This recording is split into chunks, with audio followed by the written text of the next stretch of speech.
ராமேஸ்வரத்தைச் சேர்ந்த 24 மீனவர்களை இலங்கை கடற்படையினர் இருவேறு இடங்களில் சுற்றி வளைத்து கைது செய்து சிறையில் அடைத்தனர்.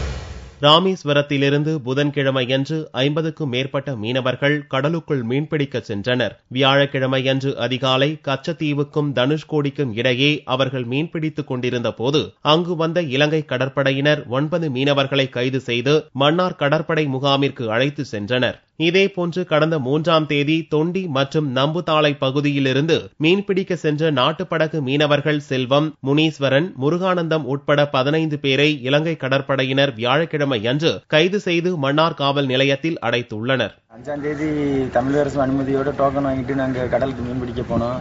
கச்சைக்கிட்ட நாங்கள் மீன் பிடிச்சிக்கிட்டு இருக்கும்போது பகல் பூரா மீன் பிடிச்சிட்டோம். நைட்டு மீன் பிடிச்சிக்கிட்டு இருக்கும்போது சுமார் 8:30 மணி அளவில் இலங்கை நேவி ரோந்து வந்து எங்களை அடித்தாங்க. அதோட நாங்கள் மடியை வாங்கிட்டு படிஞ்சு கிடக்கும்போது சரமாரியாக சுட்டாங்க.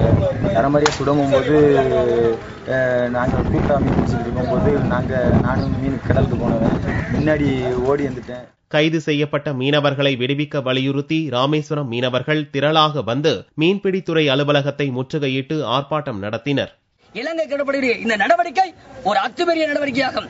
இலங்கை இந்திய மீனவர் பேச்சுவார்த்தையை சீர்குலைக்கக்கூடிய நடவடிக்கையாக இருக்கிறது நாங்கள் கருதுகிறோம். எனவே தமிழக அரசும் மத்திய அரசும் உடனடியாக தலையிட்டு இன்றைக்கு பிடித்துச் செல்லப்பட்டிருக்கிற சிறை வைக்கப்பட்டிருக்கக்கூடிய இந்த பகுதியுடைய மீனவர்களது படகுகளையும் உரிமையாக உடனடியாக மீட்டுத்தர உரிய நடவடிக்கை எடுக்க வேண்டும். இல்லையில் எங்களது போராட்ட நடவடிக்கைகள் கடுமையாக இருக்கும் என்பதை இந்த சந்தர்ப்பத்தை தெரியப்படுத்திக் கொள்ள விரும்புகிறோம். திங்கட்கிழமையன்று பாக்ஜலசந்தி பகுதியில் மீன்பிடித்துக் கொண்டிருந்த தமிழக மீனவர்கள் 32 பேர் கைது செய்யப்பட்டு அவர்களின் 8 படகுகளும் பறிமுதல் செய்யப்பட்ட நிலையில் மேலும் 24 மீனவர்கள் சிறைப்பிடிக்கப்பட்டிருப்பது மீனவர்கள் மத்தியில் அதிர்ச்சியை ஏற்படுத்தியுள்ளது.